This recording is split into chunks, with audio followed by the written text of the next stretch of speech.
Halo pemirsa, dimanapun Anda berada, senang sekali dapat berjumpa kembali dengan saya Putri Alivia Fitra dalam program acara Lampung Bicara TV One.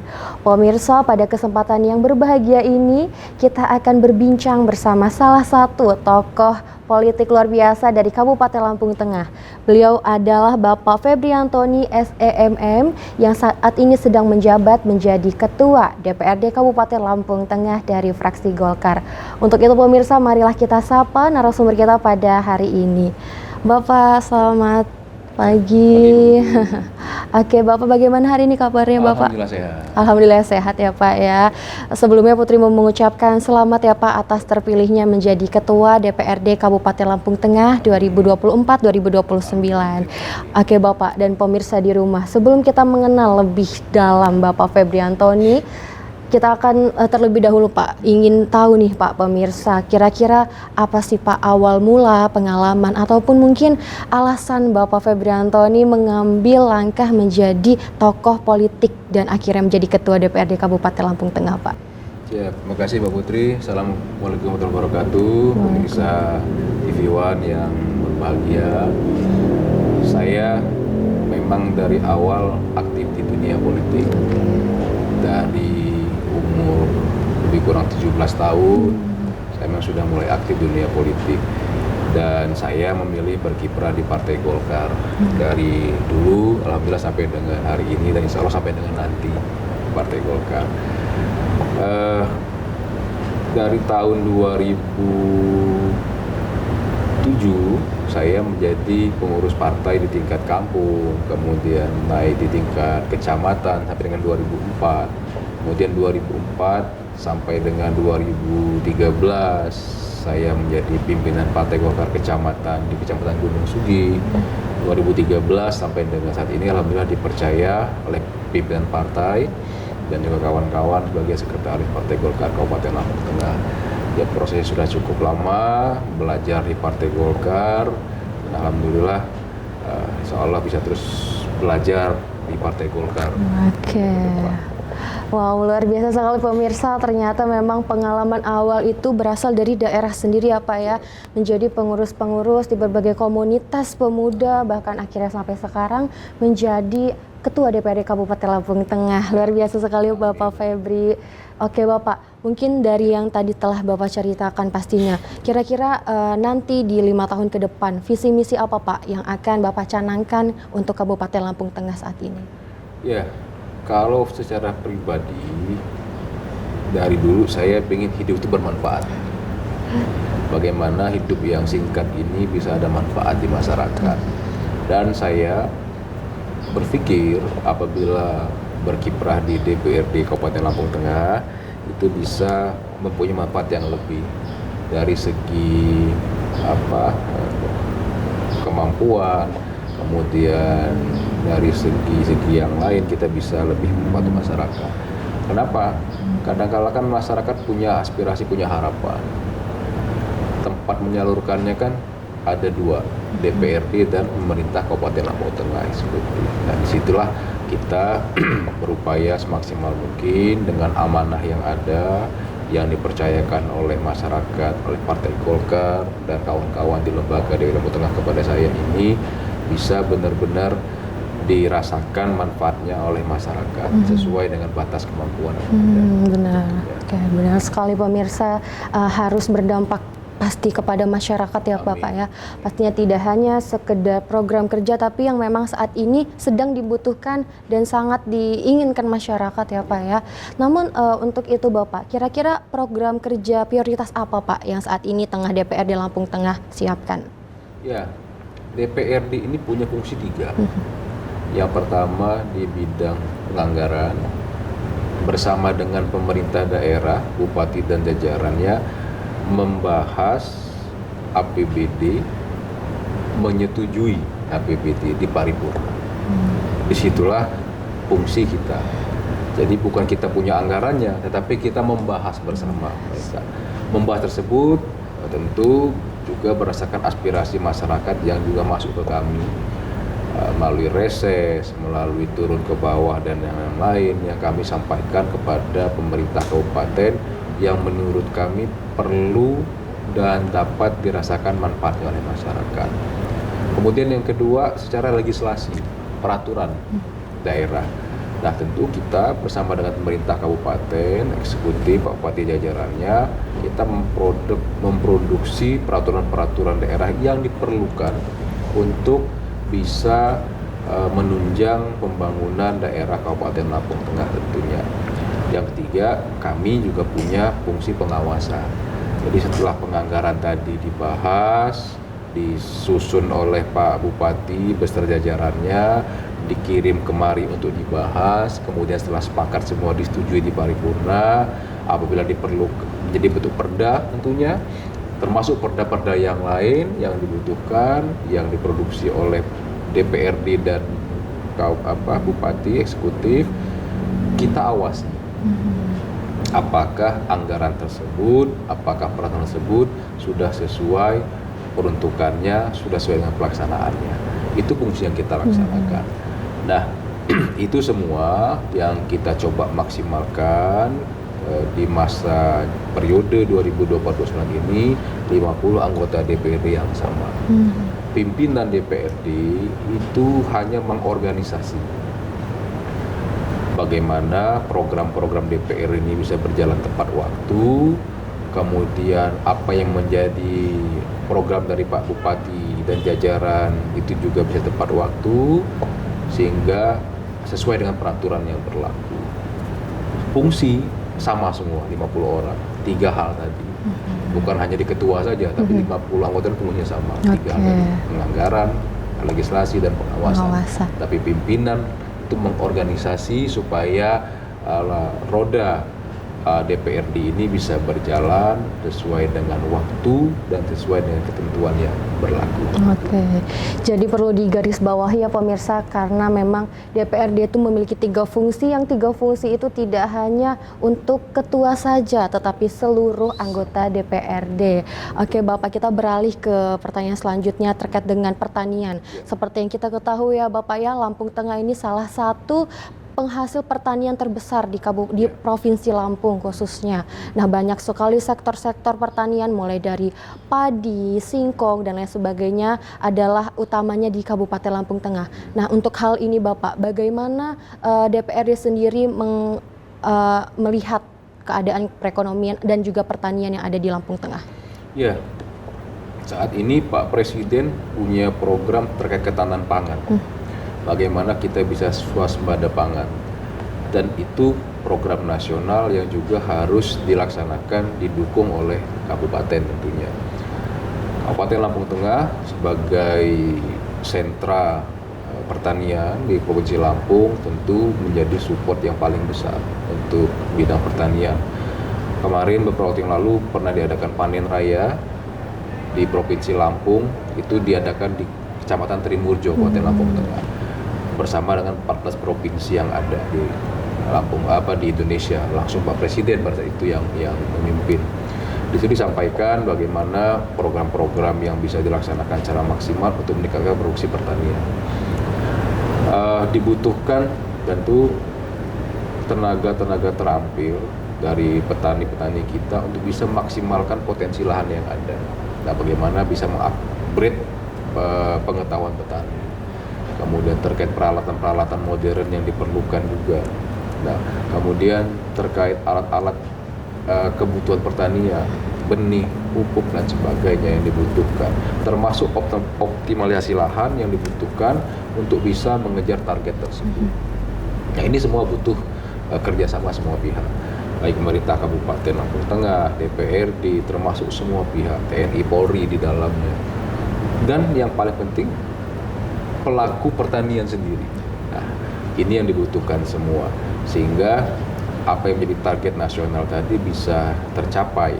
Nah, ini yang kita coba kolaborasikan antara DPRD dengan pemerintah kabupaten melalui khususnya Dinas Pertanian. Kita ada Komisi 2 yang selalu berkomunikasi apa langkah-langkah, apa hal-hal yang diperlukan untuk dilaksanakan bersama, tentu sesuai dengan kemampuan keuangan daerah untuk untuk bagaimana target tadi bisa tercapai. Jadi sekali lagi kolaborasi semua pihak diperlukan untuk mencapai itu semua. Oke, jadi memang dalam menentukan ataupun mewujudkan visi misi itu sendiri pastinya tidak hanya DPRD saja, tetapi berbagai sektor perlu kolaborasi ya Pak ya? Tidak bisa membangun Lampung Tengah ini sendirian. Benar. Tidak bisa hanya Pemda, tidak bisa hanya DPRD, tapi semua pihak yang ada. Eksekutif, legislatif, termasuk Forkopimda di dalamnya semua. Dan semua lapisan masyarakat itu bareng-bareng untuk membangun Lampung Tengah. Oke, baik Bapak izin kita akan kembali berbincang setelah jeda pariwara berikut ini. Baik pemirsa, tetaplah bersama kami di TV One setelah jeda pariwara berikut ini.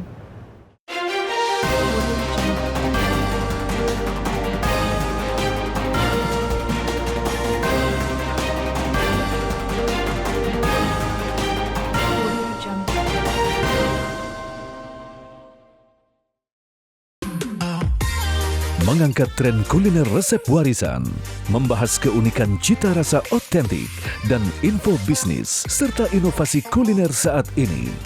Enak betul di TV One.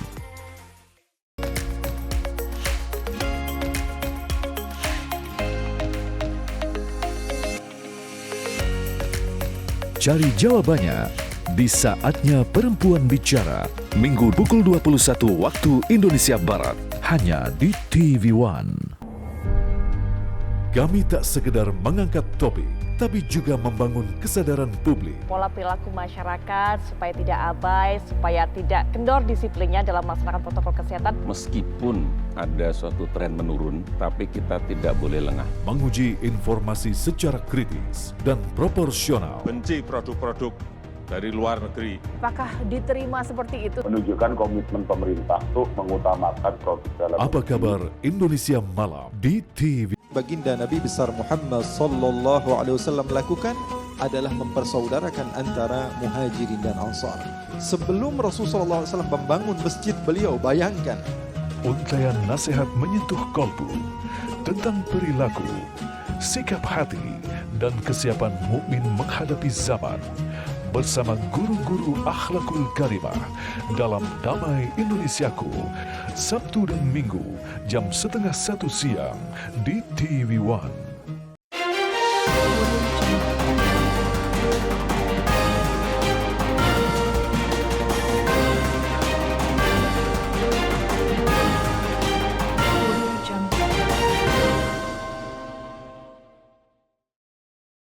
Halo pemirsa, kembali lagi bersama saya Putri Alifia Fitra dalam program acara Lampung Bicara TV One.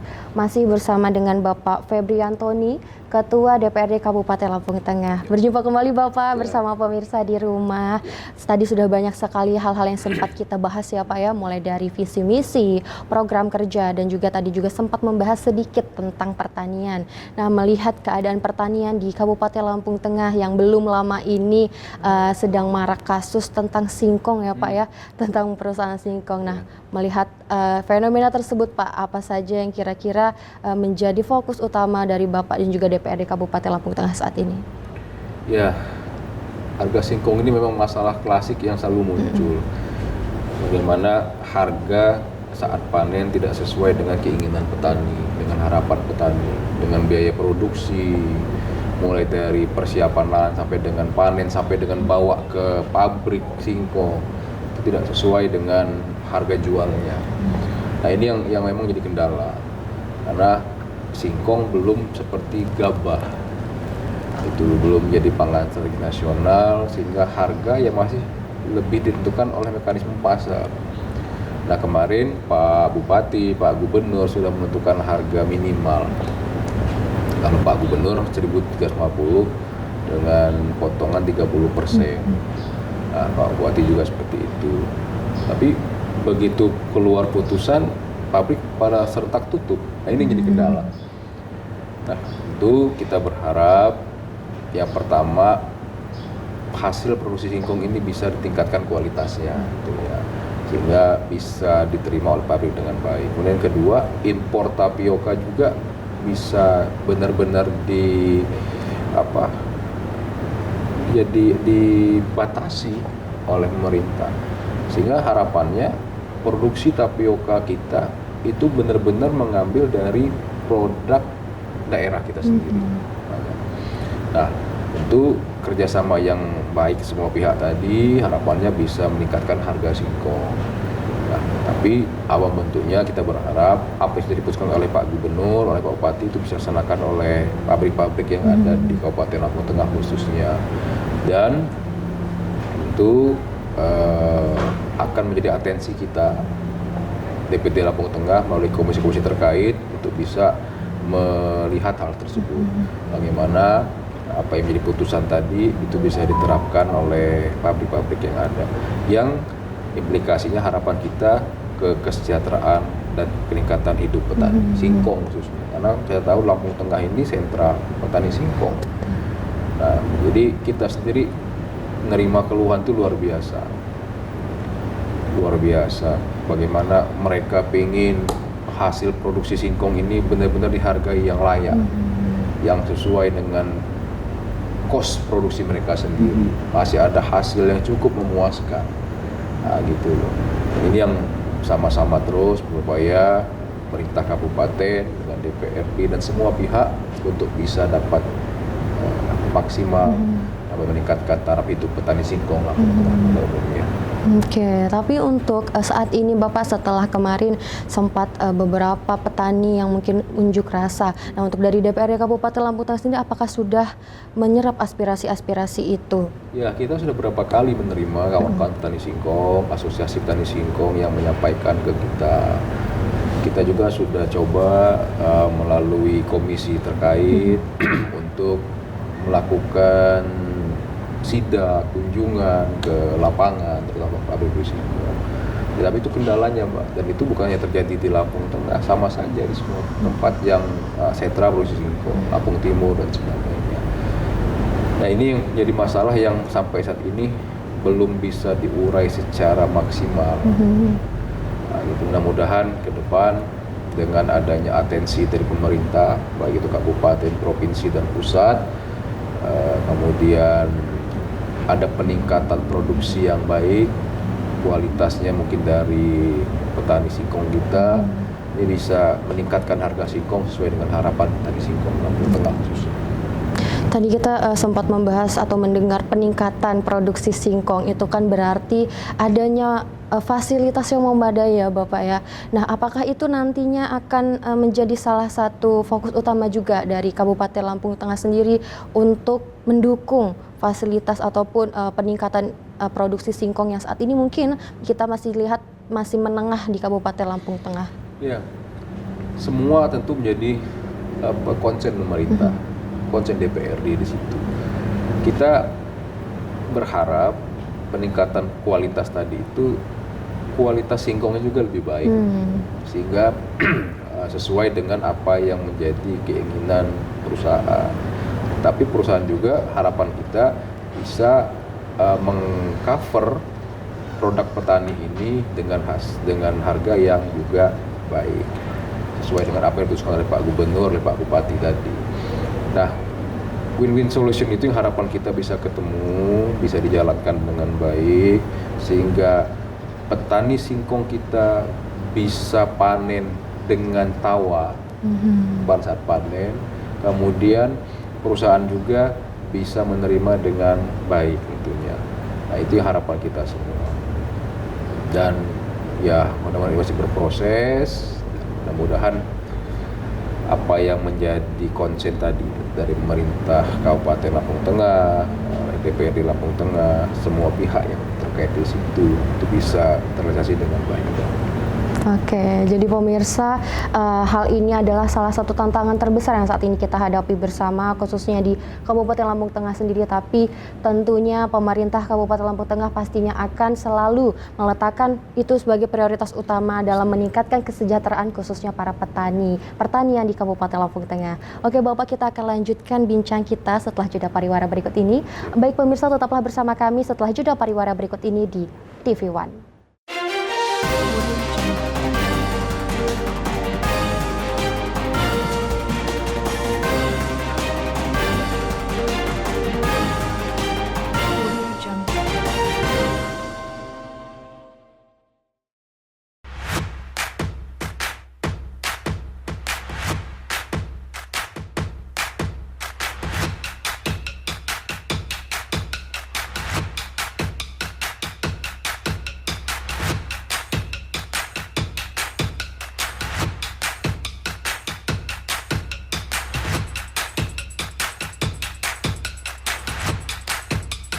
hidup sehat, Senin sampai Jumat di TV One.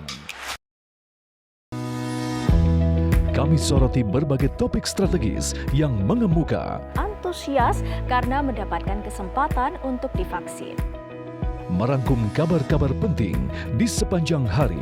Hari ini saya resmikan bendungan Tapin Menjadi catatan penting bagi semua. Selain itu, Jokowi juga melantik Wakil Ketua Mahkamah Agung bidang yudisial. Kabar utama di TV One. Dan berkumpul dalam satu meja.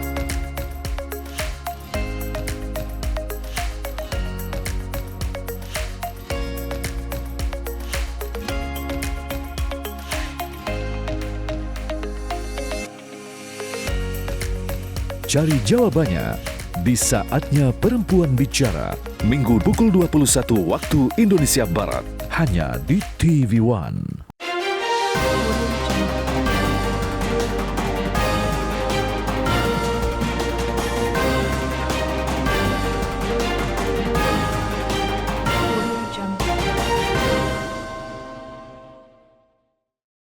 Halo pemirsa, berjumpa kembali dengan saya Putri Alifia Fitra di program acara Lampung Bicara TV One, masih bersama dengan Bapak Febri Antoni, Ketua DPRD Kabupaten Lampung Tengah. Baik Bapak, berjumpa kembali bersama pemirsa di rumah. Nah, tadi sudah banyak sekali ya Pak ya hal-hal yang kita bahas, mulai dari program kerja sampai dengan tadi melihat pertanian di Kabupaten Lampung Tengah. Kita beralih ke bidang yang sangat amat menjadi fokus dan juga hal-hal yang sangat diperhatikan masyarakat Bapak, infrastruktur. Seperti yang kita ketahui, infrastruktur adalah salah satu program kerja yang sangat tiap tahun menjadi hal yang dicanangkan pemerintah ya Pak ya. Nah, dengan hal ini Pak, bagaimana melihat infrastruktur Lampung Tengah yang nantinya akan menjadi fokus utama pemerintah dalam peningkatannya? Iya, Lampung Tengah ini daerah yang sangat luas, jalannya sangat panjang, kondisi mantap, sudah cukup lumayan, tetapi juga yang perlu diperbaiki juga masih sangat banyak. Itulah kondisi real Lampung Tengah. Pembangunan mulai dilaksanakan dari zaman Bupati pertama Lampung Tengah sejak Mekar dari Metro, Pak Andi Ahmad, kemudian sampai dengan Pak Musa Ahmad yang terakhir terus berjalan itu. Dan akhirnya dilanjutkan oleh Pak Ardhito Wijaya. Tentu bagaimana bersama DPRD, kita bersama eksekutif itu maksimalkan potensi-potensi yang ada dengan sekali lagi kemampuan keuangan yang terbatas.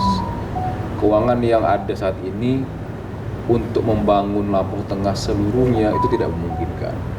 Oleh karena itu tentu ada skala-skala prioritas, titik-titik jalan mana yang diperlukan, terutama yang berkaitan akses antar wilayah yang menunjang kegiatan perekonomian masyarakat, baik itu mungkin UMKM, pertanian dan sebagainya. Mungkin itu yang sesuai dengan visi misi Bupati dan juga harapan kawan-kawan semua DPRD Lampung Tengah yang orang ini, itu yang akan kita dorong bareng-bareng itu dengan melihat kemampuan keuangan daerah itu. Apalagi dengan Inpres 01 terkait efisiensi, ya banyak hal yang mesti harus dirasionalisasi. Tapi tentu tujuannya ini baik oleh Pak Presiden, bagaimana anggaran yang terbatas tadi itu bisa benar-benar tepat sasaran, tepat peruntukannya. Nah, itu yang sedang ditata ulang oleh pemerintah Kabupaten Lampung Tengah, sedang disusun. Nantinya di APBD perubahan akan dibahas bersama dengan DPRD Kabupaten Lampung Tengah, bagaimana pembangunan tadi bisa benar-benar maksimal dengan kondisi keuangan yang ada. Dengan adanya efisiensi itu ya Pak ya, harapannya memang pemerintah pastinya bisa dapat memaksimalkan dan juga dapat menggunakan itu dengan tepat dan cepat untuk nantinya bisa menjadi peningkatan infrastruktur di Lampung Tengah itu sendiri. Nah, tapi Bapak, kalau kita lihat tidak hanya mungkin jalan ataupun pembangunan lainnya, banyak masyarakat yang berkeluh di perdesaan itu, banyak yang bilang bahwasannya perdesaan itu jarang disentuh atau dilihat oleh pemerintah. Apakah hal itu menurut Bapak selaku anggota Ketua DPRD Kabupaten Lampung Tengah? Ya, jadi status jalan ini kan ada jalan nasional, ada jalan provinsi, ada jalan kabupaten, ada jalan desa yang penggunaan anggarannya sesuai dengan anggaran masing-masing. Di desa itu ada dana desa yang juga dipergunakan salah satunya untuk perbaikan infrastruktur sesuai dengan kondisi keuangan yang ada. Nah, bukannya tidak disentuh, bukannya tidak pengen segera diperbaiki. Kita, DPRD, pemerintah, Bupati dan jajaran itu sangat ingin semua wilayah segera diperbaiki. Tapi kendala utamanya kan di anggaran tadi. Kalau uangnya ada, pasti segera diperbaiki. Oleh karena itu, Pak DPRD bersama dengan Pak Bupati dan jajaran itu melihat skala prioritas tadi, mana titik-titik yang diperlukan segera, yang untuk menunjang aktivitas masyarakat, kemudian peningkatan ekonomi tadi yang butuh tindakan segera untuk dapat diperbaiki, untuk dapat bagus kondisi jalannya, sehingga itu yang akan menjadi prioritas pembangunan tahap demi tahap. Itu butuh waktu, sekali lagi karena anggaran terbatas, tetapi yakinlah DPRD, pemerintah kabupaten ingin yang terbaik bagi Lampung Tengah dan masyarakat Kabupaten Lampung Tengah. Pastinya pemerintah sangat amat menjadikan hal itu sebagai salah satu hal utama ya Pak ya. Pasti. Untuk keberlanjutan Lampung Tengah dan juga kesejahteraan masyarakat. Oke Bapak Febri, mungkin sebelum saya tutup dialog kita pada hari ini, Bapak boleh berikan pesan dan juga closing statement kepada masyarakat Kabupaten Lampung Tengah yang sedang menonton. Ya. Assalamualaikum warahmatullahi wabarakatuh. Masyarakat Lampung Tengah, pemirsa TV One yang berbahagia. Tentu Lampung Tengah ini daerah yang sangat luas, butuh penanganan yang luar biasa, sementara anggaran kita terbatas. Oleh karena itu, DPRD bersama dengan pemerintah kabupaten, Pak Bupati dan jajarannya akan berupaya maksimal hal-hal yang menjadi titik prioritas yang bersentuhan dengan kegiatan masyarakat, perekonomian, dan lain-lain, itu yang akan menjadi fokus dari pemerintah Kabupaten Lampung Tengah. Sesuai dengan Undang-Undang 23, penyelenggara pemerintah kabupaten ini ada dua, yaitu eksekutif, bupati jajaran, dan juga legislatif DPRD. Kita berkolaborasi bersama dengan semua pihak bagaimana Lampung Tengah ini bisa lebih baik lagi ke depan. Oleh karena itu, mohon dukungan dari semua masyarakat agar apa yang menjadi harapan bisa dapat direalisasikan oleh pemerintah Kabupaten Lampung Tengah bersama dengan DPRD. Kemudian yang kedua, saya juga menghimbau kepada masyarakat Kabupaten Lampung Tengah pada umumnya untuk dapat menjaga suasana ketertiban, keamanan, dan kenyamanan. Apabila ada hal-hal yang terjadi di masyarakat, agar dapat menahan diri, agar dapat diselesaikan secara musyawarah, sehingga Lampung Tengah menjadi tempat yang aman, tempat yang nyaman untuk kita sama-sama tempati dia tinggali. Oleh karena itu, sekali lagi, ayo kita bersatu, ayo kita kompak, semua elemen yang ada untuk Lampung Tengah yang lebih maju, lebih jaya lagi, dan lebih baik lagi ke depan. Terima kasih, maju Lampung Tengah. Assalamualaikum warahmatullahi wabarakatuh. Waalaikumsalam warahmatullahi wabarakatuh. Terima kasih banyak Bapak Febri Antoni atas kesempatannya berbincang bersama pemirsa di rumah, membagikan wawasan dan juga pastinya hal-hal baru yang harus lebih diperhatikan masyarakat ya Pak ya, terkait tadi yang banyak kita telah sampaikan. Baik Pak Febri, itu saja talkshow kita pada hari ini. Pemirsa, itulah tadi dialog kita pada hari ini. Saya Putri Alifia Fitra pamit undur diri. Terima kasih dan sampai jumpa.